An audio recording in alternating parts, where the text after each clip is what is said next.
A maioria de nós viveu até o século XIX, até meados do século XIX, adeptos de religiões várias.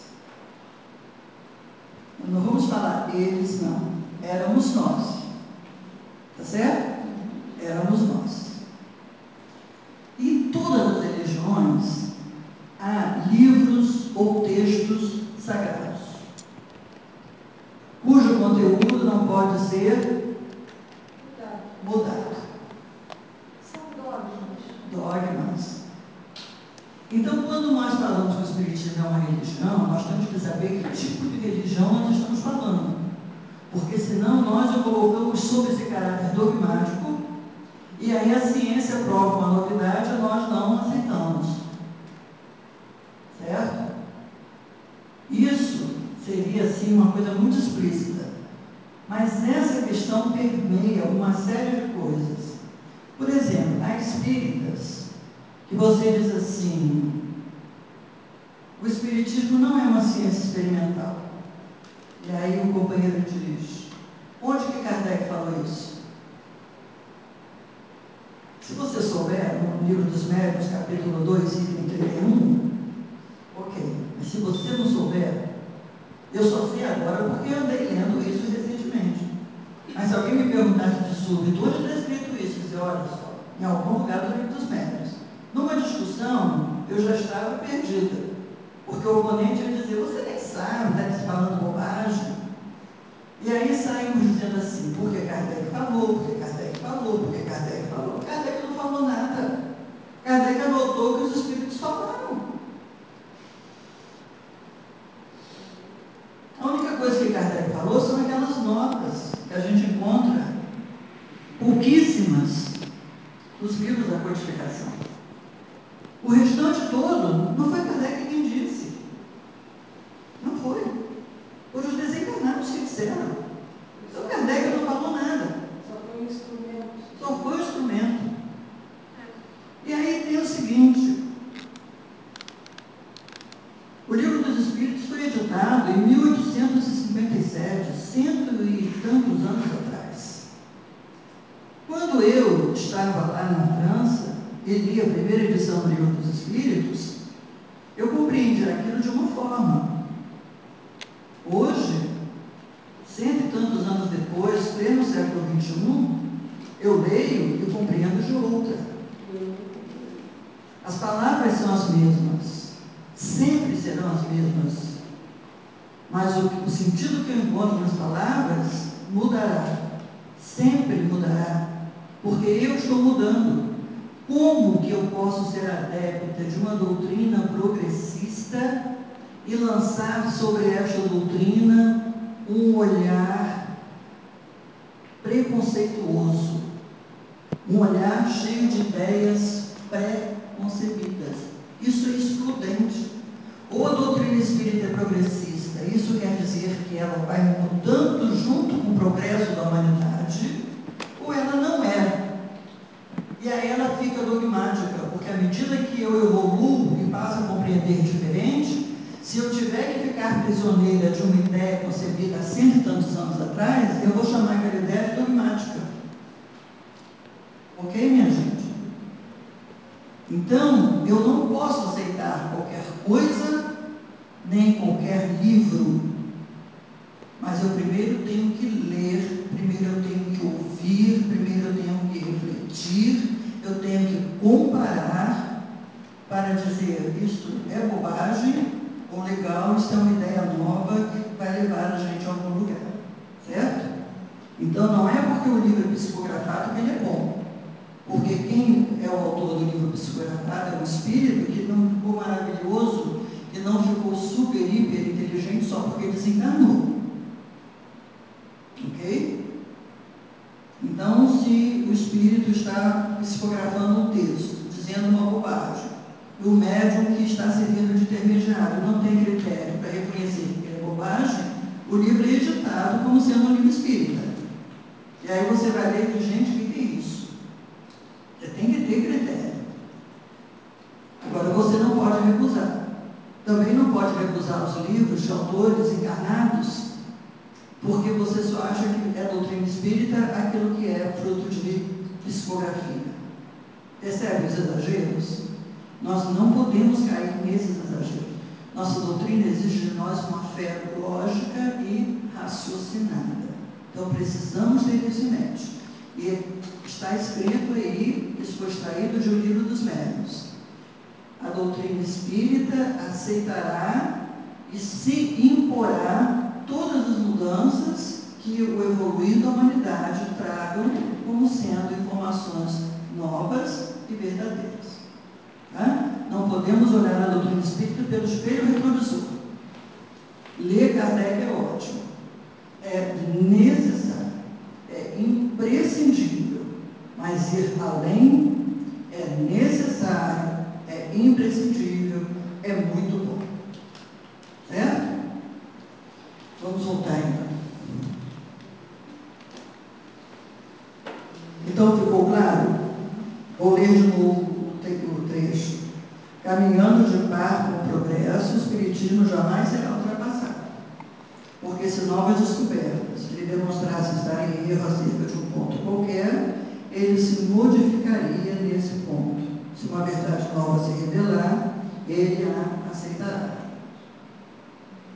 Tranquilo? Passemos então para a página seguinte. O aspecto filosófico. Vamos ler o terceiro parágrafo. Falsíssima ideia formaria do Espiritismo em julgar que a sua força lhe vem da prática das manifestações. Chocante a frase, porque tem gente que acha que Espiritismo é só mediunidade. Se nós tirarmos a mediunidade da jogada, a doutrina não se altera em nada. Absolutamente em nada. A mediunidade é um fenômeno no qual encarnados e desencarnados têm se envolvido desde que o mundo é mundo. Foi um instrumento, mas não é a doutrina. Eu não sou médium. Ok, isso não tem nada a ver com a sua condição espírita. Aliás, tem um monte de médiuns que nem são espíritas, mesmo dentro das casas espíritas. Basta o cidadão não querer estudar, não querer compreender. Mas pode participar de uma coisa? Numa casa bem conduzida, não.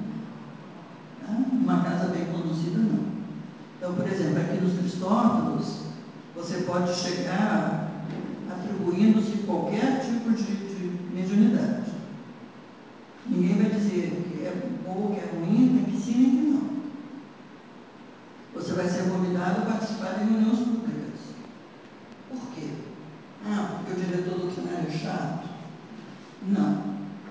À medida que a gente vai vindo a casa, essa casa tem toda uma direção espiritual. Essa e todas as casas. Então, à medida que a gente vai vindo com frequência, nós vamos interagindo com essa espiritualidade mentora da casa. E nessa interação, a gente vai mudando, inclusive, a frequência vibratória da gente. A gente se senta aqui, ouve a exposição do palestrante. Enquanto o palestrante fala, a gente pensa, bem ou mal, mas a gente pensa. E à medida que a gente está pensando, quando a gente está aqui na reunião pública, tem um monte de amigos espirituais buzinando no nosso ouvido, dizendo assim: aí, Vera, percebe isso? Dá uma cutucada assim, ó, percebe aquilo, bota uma dúvida: será que é isso mesmo? Então a gente vai entrando num processo de acoplamento com a casa e com os mentores espirituais desta casa. Nós vamos nos tornando da família, certo? A gente não discute as questões familiares com visitas. A mediunidade é uma questão pessoal da casa, não vai ser discutido com visita, só pode ser discutido com membros da família. Então você tem que primeiro se tornar membro da família. Então, quando as pessoas que estão encarregadas de gerenciar o trabalho percebem que você é um frequentador assíduo, ou seja, você aderiu à casa espírita, e aí você chega e diz assim: eu queria participar de um grupo de estudo. Aí você vai para o grupo de estudo, estudos mediúnicos, só para o estudo. Então, numa semana tem só estudo, você participa. Na outra semana tem estudo e prática mediúnica. está inserida naquele grupo, você fica como observador da prática mediúnica. E é importante isso, porque você está estudando a mediunidade, a gente chega à casa espírita achando que mediunidade é aquela coisa maravilhosa que eu falei no início, aquele circo. Quando a gente fica para ver e descobre que não é nada disso, né, houve uma época que eu pensei assim, a gente devia filmar o trabalho mediúnico e de vez em quando passar na reunião pública, para desmistificar isso tudo. Então eu vou continuar contando para vocês, para aqueles que estejam aqui que não sejam médicos. Então quando você fica para assistir o trabalho, o médium está lá sentadinho, anota a sua mensagem, ou fala com o doutrinador, e você diz, então é assim, quer dizer, você já vai percebendo como é e percebendo como não pode ser. Porque se algum companheiro extrapola, depois do trabalho todo, a gente faz uma avaliação. E aí o companheiro vai dizer, eu realmente não soube me controlar, eu me perdi. O dirigente doutrinário vai dizer, você sabe que não pode. Se for o caso, vai chamá-lo à parte para conversar. Então, dessa maneira, as coisas vão se fazendo dentro de um contexto de correção. Mas não é sempre assim que as coisas acontecem. E mesmo numa casa espírita, quando você tem muitos grupos mediúnicos, você vai encontrar variação dentro disso. Certo? Agora, o ideal é que as coisas se passem assim. Porque se nenhum espírito encarnado pode me dominar, nenhum desencarnado poderá fazê-lo. Isso é ponto pacífico. Então eu tenho que começar estabelecendo o seguinte: no processo mediúnico, eu sou eu, este corpo é meu, o espírito que anima esse corpo sou eu, e outro espírito só vai poder usar as aptidões desse corpo quando eu deixar. Então eu digo, o espírito me dominou, não pode. Mas aí tem que ter um motor muito grande, que resulta do estudo. Quando você estuda, por isso que o estudo prévio é a condição sine qua non. O que determina que uma pessoa seja médium, que vocês, médicos evoluídos, podem saber se ele é Nada, a gente só sabe isso testando. O companheiro vem, ouve o estudo por algum período de tempo, e quando o dirigente daquele estudo doutrinário, mediúnico, acha que está na hora, ou coloca na mesa. Então ele vai para a mesa mediúnica e vamos ver o que acontece. Poderá acontecer interação ou não. E é assim que a mediunidade, se existente, vai aparecer. Então vejam bem, mediunidade é uma coisa, doutrina espírita é outra. É disso que nós estamos falando e vocês estão vendo aí a afirmativa. Falsíssima ideia formaria do espiritismo que julgasse que sua força vem da prática de manifestações. A força não vem da prática, mas a fonte vem.